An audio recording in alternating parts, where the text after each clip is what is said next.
Commander Zethkar stood on the command deck of his massive warship and looked out at the stars. His reflection stared back at him from the thick glass window. 8 feet tall with gray skin that looked like natural armor, he was everything a Vorthak warrior should be. Sharp claws extended from his fingers when he flexed them. His yellow eyes could see clearly in almost complete darkness. 3 rows of razor teeth filled his mouth when he opened it to speak to his officers. For 300 years, Zethkar had led the Vorthak Empire's military forces across the galaxy. He had conquered 17 different star systems. Each victory had been the same story. The Vorthak fleet would arrive at a new world. The local species would try to fight back. Within weeks or sometimes months, the aliens would surrender or die. Then the Vorthak would take their planets and resources. Zethkar had fought against creatures that could tear through solid steel with their bare hands. He had seen his warriors battle aliens that breathed fire or had skin harder than diamond. Some species could survive in the vacuum of space without protection. Others could regenerate lost limbs in hours. None of it mattered. The Vorthak always won because they were smarter, stronger, and more ruthless than anyone else they met. The bridge around him buzzed with quiet activity. Vorthak officers worked at their stations with the same calm efficiency they showed in every battle. Lieutenant Morden approached with a datapad in his clawed hands. Morden had served under Zethkar for 50 years and had never seen their forces lose a single campaign. "Commander, the intelligence reports on the human species are complete," Morden said in their growling language. His voice carried the confidence. That came from knowing they faced another easy conquest. Zethkar took the datapad and began reading. What he saw made him want to laugh. According to their scouts, humans came from a small blue planet called Earth. The world had low gravity, compared to the Vorthak homeworld. Humans stood only 6 feet tall on average. They had no natural weapons like claws or fangs. Their skin was soft and easily damaged. They could not see well in darkness. Their physical strength was pathetic compared to a Vorthak warrior.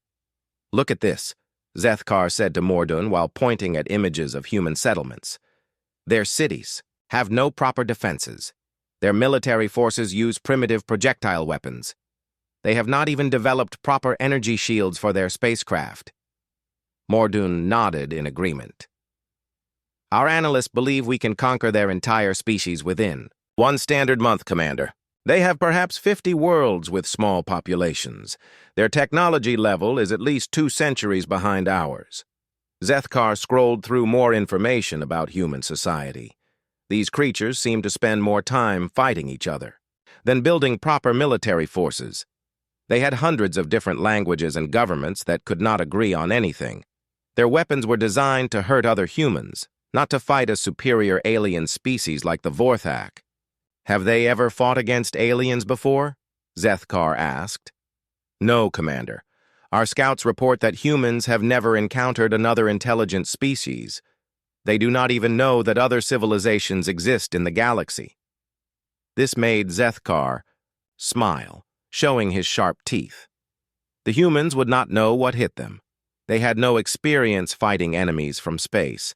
They had no idea how to defend against the weapons and tactics that had conquered 17 other star systems. It would be like hunting defenseless prey animals. Zethkar walked over to the tactical display that showed their current fleet. 300 warships moved through space toward human territory. Each ship carried enough firepower to destroy a city. The smallest Vorthak fighter craft had better shields and weapons than anything the humans had built. Their troop transports held thousands of warriors who had trained their entire lives for combat. "What is our estimated casualty rate for this campaign?" Zethkar asked his tactical officer. "Less than 1%, Commander. Possibly 0 casualties if the humans surrender quickly enough." Zethkar had expected this answer. The Vorthak military had become so advanced that they rarely lost warriors in battle anymore.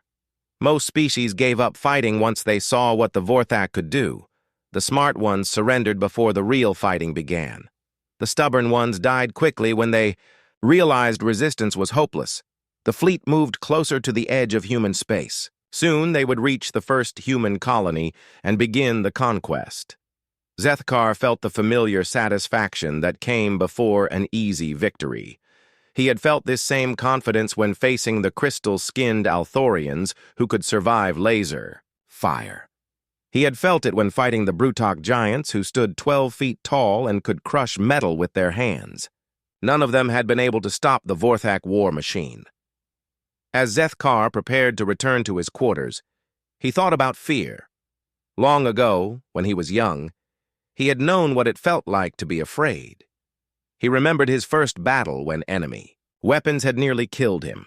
He remembered the uncertainty of not knowing if he was strong enough to survive, but those days were ancient history now. Fear was something that happened to other species when they saw Vorthak ships approaching their worlds. "Begin final preparations for assault," Zethkar commanded. "We attack the first human colony in 6 standard hours." The crew responded with perfect discipline. Every warrior knew their role. Every ship captain understood the battle plan.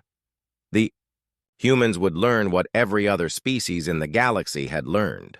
The Vorthak were the apex predators of space, and nothing could stand against them. Zethkar looked out at the stars one more time before leaving the bridge. Soon those stars would shine down on another conquered species. The humans would join the long list of civilizations that had fallen before Vorthak might. It would be just another routine campaign in his long career of victories. He had no way of knowing that everything he believed about fear, about strength, and about what made a true predator was about to change forever. The first human colony appeared on the view screen as a small collection of silver domes scattered across a green landscape. New Boston looked exactly like what Zethkar had expected. Simple buildings that could not withstand serious bombardment. No orbital defenses worth mentioning.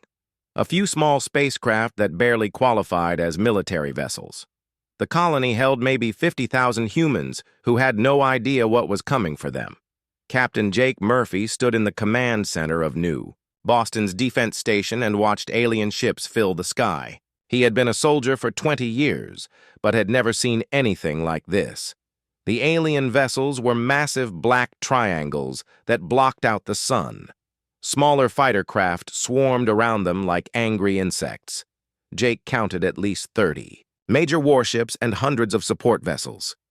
"Get me a channel to all civilian areas," Jake said to his communications officer.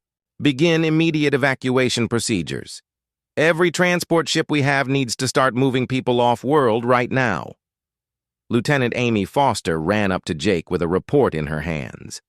Amy had graduated from the military academy just 2 years ago, and this was supposed to be a quiet assignment on a peaceful colony world.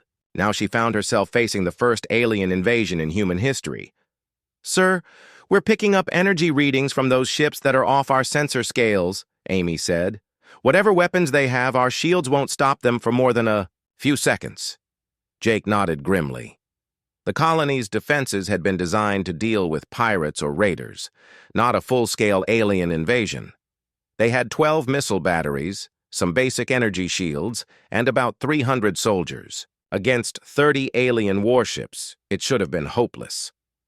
The aliens began their attack exactly as Zethkar had planned. Vorthak fighters swept down from orbit and destroyed the human missile batteries with precise strikes. Their energy weapons cut through the defense station's shields like they were made of paper. Drop ships began landing outside the colony carrying alien warriors who moved with deadly purpose. But something unexpected happened when the first Vorthak troops encountered human defenders. Sergeant Mike Collins led a squad of 12 soldiers against 40 alien warriors near the main evacuation center. By every logical measure, the humans should have been wiped out in minutes. Instead, they held their position for over an hour. Mike had learned to fight in desert wars against human enemies, but he adapted his tactics instantly. When he saw that alien armor was stronger in the front, he ordered his men to attack from the sides. When alien weapons proved too powerful to face directly, he used the colony's buildings for cover and forced the aliens to fight in narrow spaces where their numbers meant less. "Thompson, take your team around the left side," Mike shouted over, the sound of energy weapons. "Wait for my signal, then hit them from behind. Rodriguez, keep those civilians moving toward the transport ships." The Vorthak warriors found themselves confused by human tactics. These soft creatures with weak weapons should have broken and run after the first exchange of fire. Instead, they fought with a desperate creativity that made no sense. Humans used civilian vehicles as mobile cover. They turned construction equipment into improvised weapons. They seemed to understand Vorthak weaknesses that should have taken weeks of study to discover. Zethkar watched the battle reports with growing irritation. The colony should have fallen within 2 hours. Instead, 6 hours had passed, and human resistance continued. His forces were taking casualties at a rate that exceeded all projections. Worse, the humans were extracting their civilian population faster than his troops could advance. "Commander, the humans are using some kind of communication network we cannot fully intercept," reported Lieutenant Mordun. "They seem to be sharing tactical information across their entire defense force in real time." This made no sense to Zethkar. Most species fought in rigid formations with predictable chains of command. When you destroyed their leadership structure, their resistance collapsed. But these humans seemed to operate as one giant organism that adapted and learned from every encounter. Lieutenant Amy Foster coordinated the evacuation from a mobile command post that moved constantly to avoid alien fire. She had started the day as a junior officer following orders. Now she found herself making strategic decisions that affected thousands of lives. Amy discovered she had an intuitive understanding of how the aliens thought and moved. The aliens always attack the same way, Amy told Jake over their communication system. They form up in groups of 20 and advance in straight lines. If we hit their flanks while they're focused forward, we can break their formations. Amy was right. Human forces began using this tactic across the entire colony. Small groups of soldiers would engage alien formations from the front while other teams attacked from unexpected angles. The aliens had superior weapons and armor, but they seemed locked into tactical patterns that humans could predict and counter. The breakthrough came when Dr. Richard Hayes, a civilian engineer, figured out how to disable alien equipment. Richard had been trying to fix the colony's power generators when he noticed that alien energy weapons created specific electromagnetic signatures. Within 3 hours, he had developed a device that could disrupt Vorthak shields and communications. "If we can get close enough to their dropships, these pulse generators will shut down their systems for maybe 10 minutes, Richard explained to Amy. "That should be enough time to plant explosives." The plan worked perfectly. Human commandos led by Sergeant Mike Collins infiltrated alien landing zones and disabled 3 Vorthak dropships. The psychological effect on alien forces was immediate. For the first time in the battle, Vorthak warriors began to show signs of uncertainty and confusion. Zethkar felt something he had not experienced in centuries. Not fear exactly, but doubt. His forces were winning the battle, but not in the way they should be winning. Every victory cost more than it should. Every advance took longer than projected. The humans were learning and adapting faster than any species he had ever fought. The colony finally fell after 18 hours of fighting. Human resistance collapsed when their last defensive positions were overrun. But as Zethkar surveyed the aftermath, he realized this felt nothing like his previous victories. The humans had extracted nearly 40,000 civilians. They had destroyed or captured significant amounts of Vorthak equipment. Most disturbing of all, they had recorded everything. "Commander, we're intercepting human transmissions," Morden reported. "They're sending detailed reports about our tactics, weapons, and equipment to other human worlds. This information includes weaknesses in our armor and shield systems that they discovered during the battle." Zethkar stared at the tactical displays showing Vorthak casualties. They had lost over 300 warriors conquering one small colony. More importantly, the humans had learned things about Vorthak forces that should have remained secret. Information that would make the next battle harder. As his fleet prepared to move toward the next human world, Zethkar found himself thinking about the way human soldiers had fought. They had shown no special physical abilities or advanced weapons. But they had demonstrated something more dangerous than strength or technology. They had shown the ability to think, learn, and change faster than their enemies. For the first time since becoming a commander, Zethkar wondered if he truly understood the species he was fighting. The agricultural world of Harvest Valley stretched beneath gray storm clouds as the Vorthak fleet arrived for their second assault.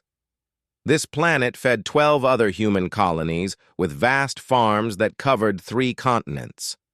Zethkar expected the conquest to be easier than New Boston, since farmers should be even less prepared for war than colonists. Colonel Sam Parker stood in a converted barn that served as his command center and studied intelligence reports from the New Boston battle. Sam had spent 30 years in the human military, including wars on 4 different worlds. He understood that traditional tactics would not work against these aliens. The reports from New Boston made that very clear. "Listen up," Sam told his staff officers. "These aliens are stronger and have better weapons than us, but they think in patterns we can predict. They expect us to fight like every other species they've conquered. We're going to give them something they've never seen before." Dr. Lisa Chen worked in a laboratory that had been a grain storage facility just days before. Lisa was a xenobiologist who had been studying soil samples when the invasion began. Now she led a team of scientists and engineers in analyzing captured alien technology from the New Boston battle. What they discovered changed everything.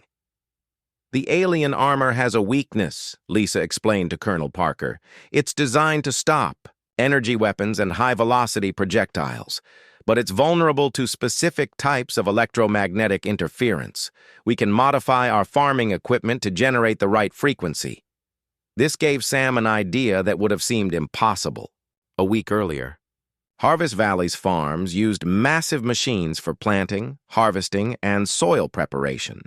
These vehicles were built to work in harsh conditions and could be modified for combat. Within days, human engineers had converted tractors into mobile, weapons platforms and harvesting machines into armored personnel carriers. The siege began when Vorthak forces landed at 12 different points around the planet's major farming centers. Zethkar had learned from New Boston and deployed his troops in smaller, more flexible formations. He expected this adjustment to overwhelm human defenses within days. Instead, he found himself fighting an enemy that had also evolved.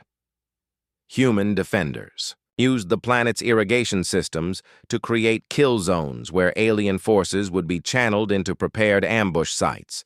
Farm roads became carefully designed mazes that separated alien formations and exposed them to attack from multiple directions. Lieutenant Commander Jake Barnes led a unit of converted farm vehicles against a Vorthak landing zone. Jake had grown up on Harvest Valley and knew every field and forest on his section of the continent. He used this knowledge to turn familiar terrain into a weapon against the invaders. "Enemy formation moving through the cornfields toward Grid 7, Jake reported over the communication network. "Flooding Zone 12 in 30 seconds. All units prepare for engagement." The Vorthak warriors advanced through what looked like empty farmland. They had no way of knowing that the humans had spent days preparing the battlefield. When water began flooding the fields from hidden irrigation channels, alien forces found themselves trapped in mud while human defenders attacked from concealed positions on higher ground. But the real surprise came when civilian farmers joined the fighting. Martha Williams had run a wheat farm for 40 years and knew how to operate every piece of agricultural machinery on the planet. When alien forces threatened her neighbors, she climbed into a massive harvesting machine and drove it straight into enemy lines. "These alien boys don't know what hit them," Martha said over the radio as she used her harvester to destroy 3 alien vehicles. They may be from space, but they still bleed when you run them over. Thousands of farmers across Harvest Valley followed Martha's example. They used their knowledge of local terrain and their powerful farm equipment to fight a guerrilla war that the aliens could not counter. Grain trucks became troop transports. Pesticide sprayers were modified to deploy chemical weapons. Even simple tools like pitchforks proved effective against alien equipment when used properly. Dr. Lisa Chen made another crucial discovery during the 3rd week of fighting.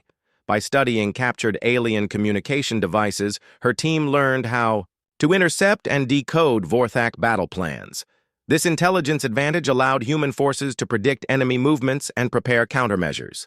The aliens are planning a major assault on the Central Valley tomorrow at dawn, Lisa reported to Colonel Parker. They're bringing their entire reserve force and expect to break our resistance with overwhelming numbers. Sam smiled when he heard this news. The aliens were making the same mistake that human enemies had made for centuries. They assumed that more force would solve their problems. But Sam had learned something important about fighting these invaders. They could adapt to human tactics, but they could not match human creativity. The battle for the Central Valley became a masterpiece of human military innovation. Sam's forces created fake defensive positions that drew alien attacks, while the real defenders waited in hidden bunkers. When Vorthak warriors advanced on empty trenches, they found themselves surrounded by humans who emerged from underground tunnels and attacked from behind.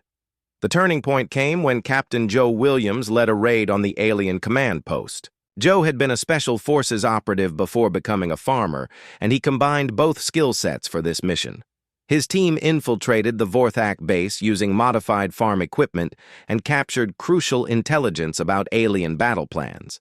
"We've got their complete tactical database," Joe reported as his team escaped with alien computers and communication equipment. "These files show us how they've conquered every other species they've fought."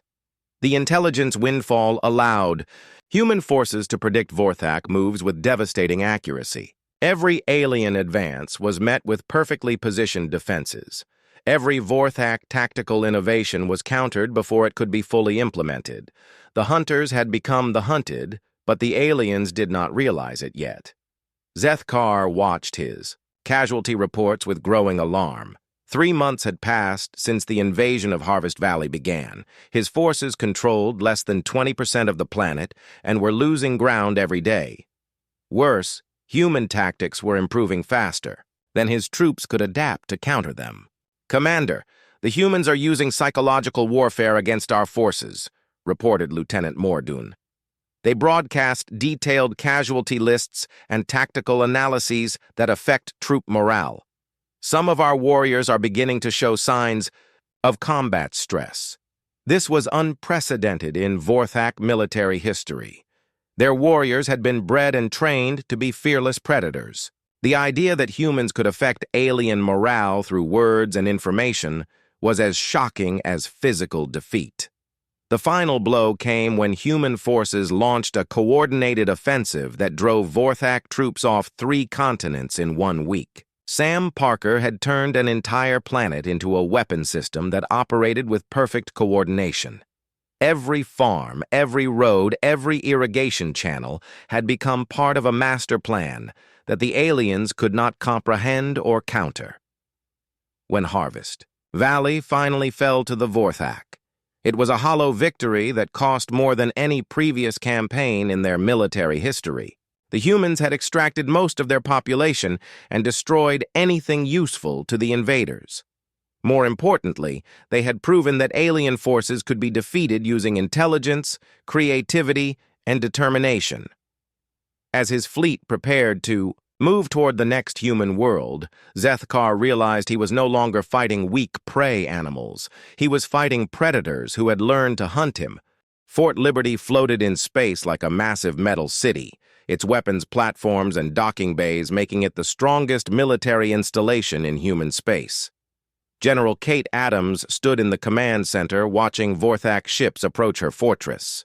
Kate had spent 6 months studying every report from New Boston and Harvest Valley. She knew exactly what kind of enemy she faced. The human fleet defending Fort Liberty looked small compared to the Vorthak Armada, but appearances could be deceiving. Human engineers had spent months modifying their ships with technology reverse-engineered from captured alien equipment. Every vessel now carried weapons and shields that combined human innovation with Vorthak science. Commander Julie Stone commanded the human battle group from the bridge of her flagship. Julie had been a test pilot before the invasion and understood spacecraft better than anyone in the human military. She studied the approaching alien formation and smiled coldly. The Vorthak were about to learn what happened when humans had time to prepare. Zethkar felt confident as his fleet moved into attack position around Fort Liberty. This battle would be different from the ground campaigns on New Boston and Harvest Valley. In space combat, superior technology and firepower should decide the outcome. The humans might be clever with guerrilla tactics on planetary surfaces, but they could not match Vorthak vessels in direct naval warfare. The first exchange of fire seemed to prove Zethkar right.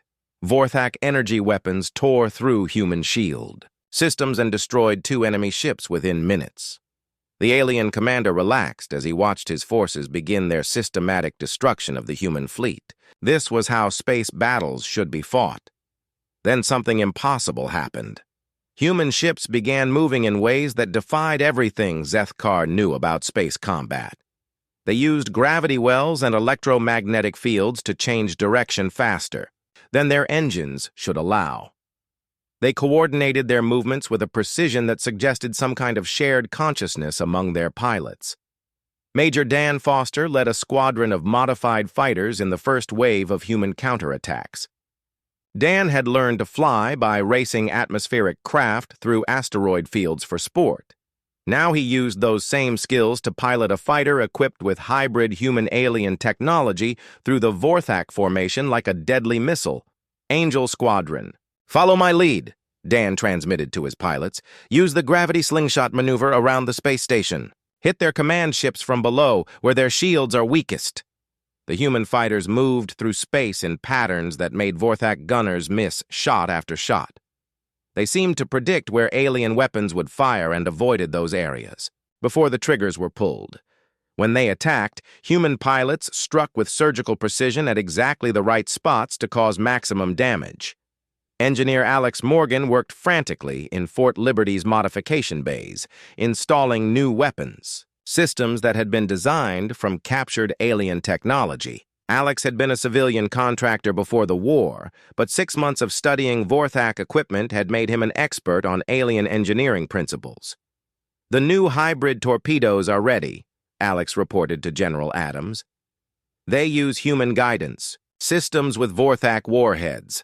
The aliens won't be able to jam or intercept them because they're partly based on their own technology. When the hybrid weapons launched, they cut through Vorthak defenses like they were not there. Alien ships that had seemed invulnerable began exploding in brilliant flashes of light.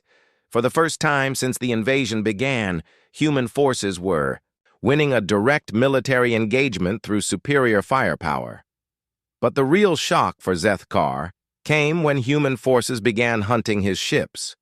Commander Julie Stone had studied Vorthak tactics for months and learned to think like an alien commander. She predicted exactly where Vorthak vessels would try to retreat and positioned her forces to intercept them. "All units, execute hunting formation Delta," Julie ordered over the fleet communication network.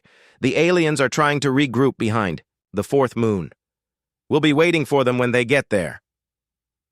The Vorthak fleet found itself trapped in a carefully prepared ambush. Human ships emerged from behind asteroids and moon shadows to attack alien vessels that thought they were moving to safety. Every escape route had been anticipated and blocked. The hunters had become the hunted in the most literal sense possible. Captain Nick Turner flew his fighter through the wreckage of alien ships, hunting for survivors trying to escape in life pods. Nick had grown up hunting wild animals in the forests of Earth and understood the predator mindset better than any human pilot. He applied those same instincts to hunting alien spacecraft. "Command, I'm tracking 3 Vorthak escape pods heading for the asteroid belt," Nick reported. "They're trying to hide among the rocks and wait for rescue. Should I pursue?" "Affirmative, Angel 7, came the reply. "No alien leaves this system alive. Hunt them down." Nick smiled grimly and adjusted his course toward the asteroids. The aliens were about to learn what it felt like to be prey animals, running for their lives through an environment controlled by superior predators. He followed the Vorthak pods through the asteroid field, taking careful shots that disabled their engines without destroying them completely. "Please," came a transmission in broken human language from one of the alien pods. "We surrender. Do not kill us." Nick had heard similar pleas from wounded animals during hunting trips on Earth. The difference was that these prey animals could talk. It made the hunt more interesting but no less deadly. He disabled the pod's life support systems and moved on to track the next target. Dr. Patricia Green analyzed intercepted alien communications from her laboratory aboard Fort Liberty. Patricia had been a linguistics professor before the war and had spent months learning to understand Vorthak language patterns. What she discovered in their military transmissions horrified the alien command structure. "General Adams, you need to hear this," Patricia said as she played a recording of Vorthak communications. "They're talking about retreating from human space entirely. Their commanders are describing us as an unknown type of predator species that they cannot understand or defeat." This information changed everything about the battle. The Vorthak were not just losing a military engagement. They were experiencing something that had never happened in their 300 years of conquest. They were learning what it felt like to be afraid.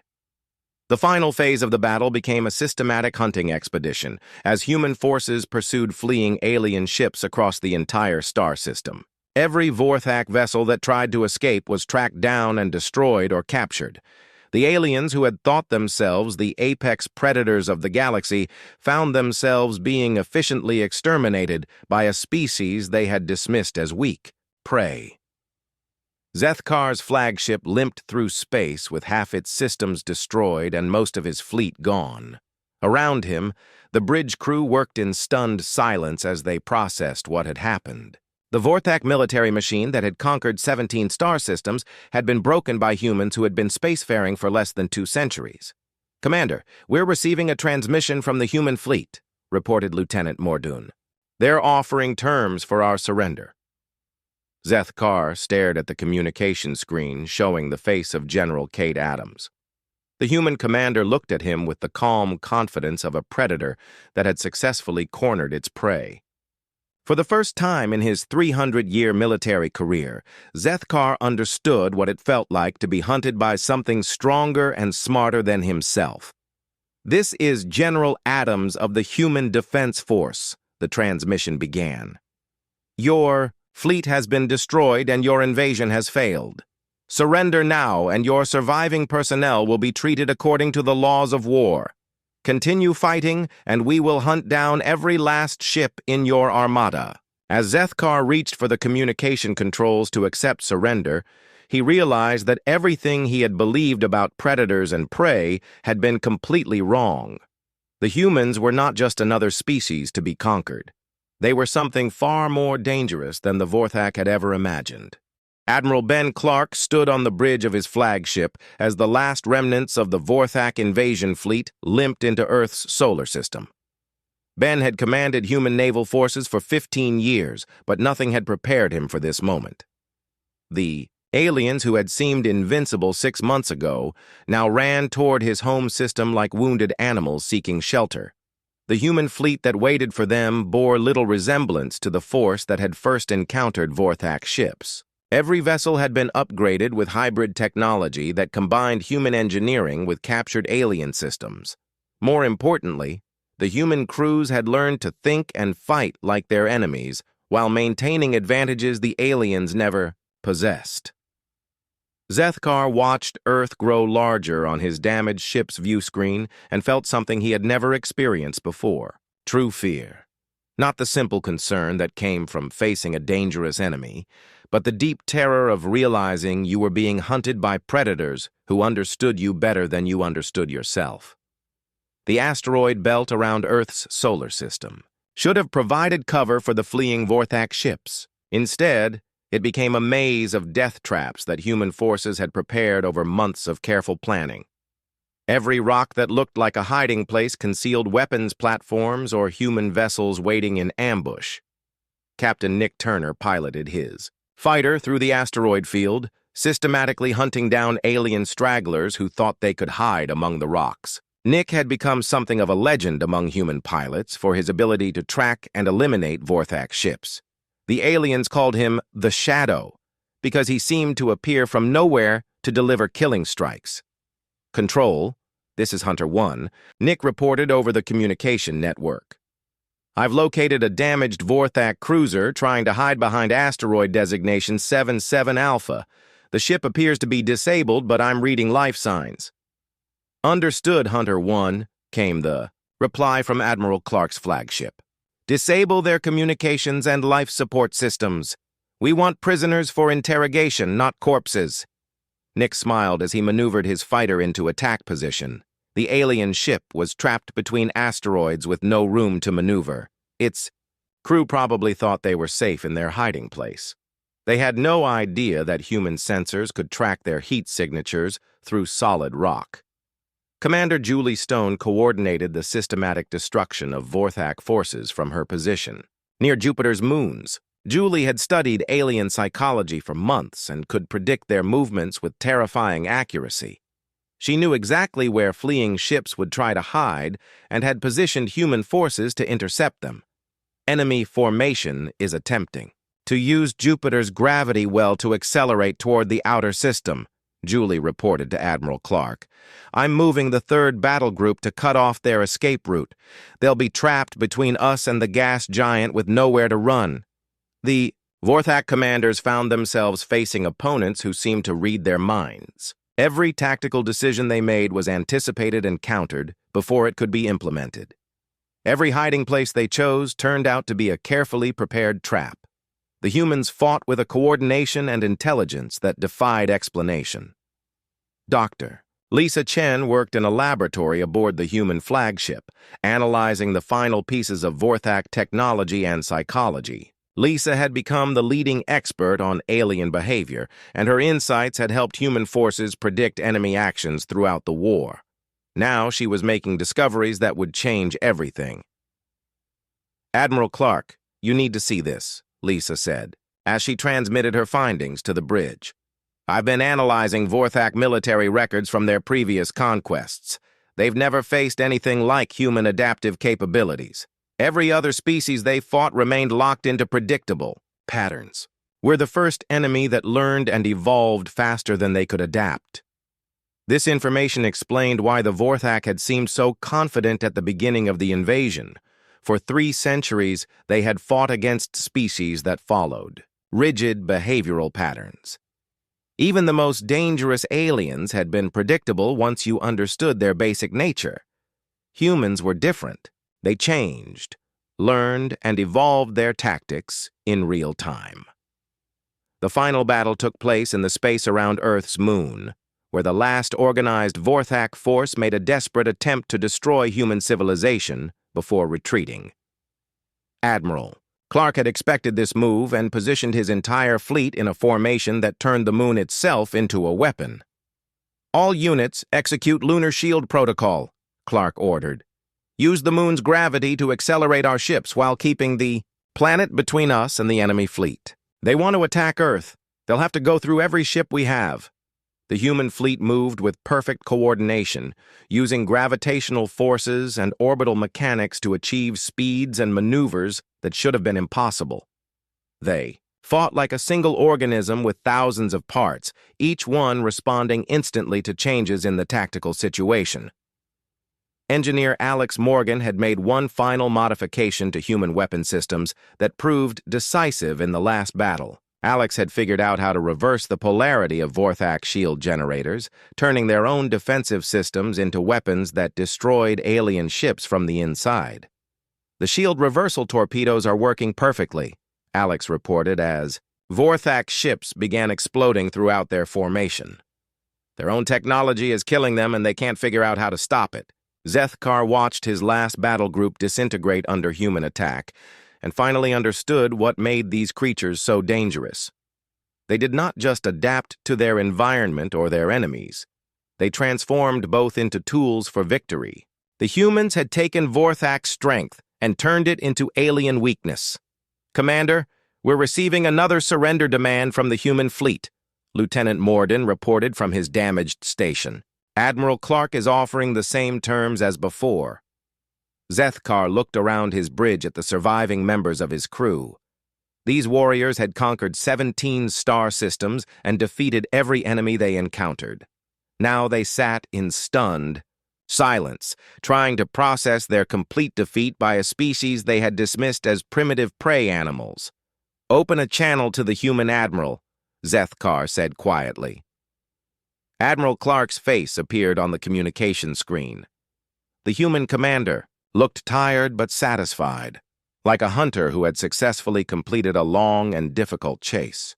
When he spoke, his voice carried the authority of someone who knew he held all the advantages. "Commander Zethkar, your invasion has failed completely," Clark said with calm finality.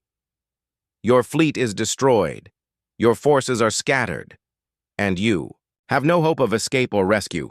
Surrender now, and I guarantee the safety of your surviving personnel." Zethkar felt the weight of 3 centuries of military tradition pressing down on him. No Vorthak commander had ever surrendered to an alien species, but then again, no Vorthak force had ever been defeated so completely by enemies who seemed to understand warfare better than the warriors themselves. "I accept your terms," Zethkar said, the words feeling strange in his mouth.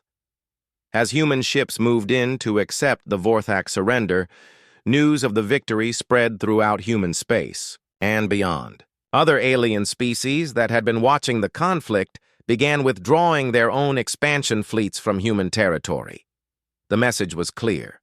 Humanity was not just another species to be conquered or avoided. They were the new apex predators in the galaxy. Zethkar sat in a human prison cell designed to hold alien prisoners and thought about everything he had learned. The humans had not defeated the Vorthak through superior strength or advanced technology. They had won by being something completely new in the galaxy, a species that could transform any situation to their advantage and learn from their enemies, faster than those enemies could adapt. He remembered thinking that he knew what fear felt like when he faced creatures with claws and fangs. But real fear, he now understood, came from facing a species that could make you defeat yourself. The humans had turned Vorthak strength into weakness, alien confidence into confusion, and predator instincts into prey behavior. In the months that followed, other alien empires received detailed reports about the human victory over the Vorthak. The response was immediate and universal. Expansion fleets were recalled. Invasion plans were canceled. Trade delegations were sent instead of military forces. The galaxy had learned an important lesson about a deceptively dangerous species from a small blue planet. Zethkar spent his remaining years studying human psychology and behavior, trying to understand what made them so different from every other species in the galaxy. He never found a complete answer, but he came to one crucial realization. Humans were not just another predator species, they were something entirely new. Evolution had created the perfect hunters, and they had turned the entire galaxy into their hunting ground.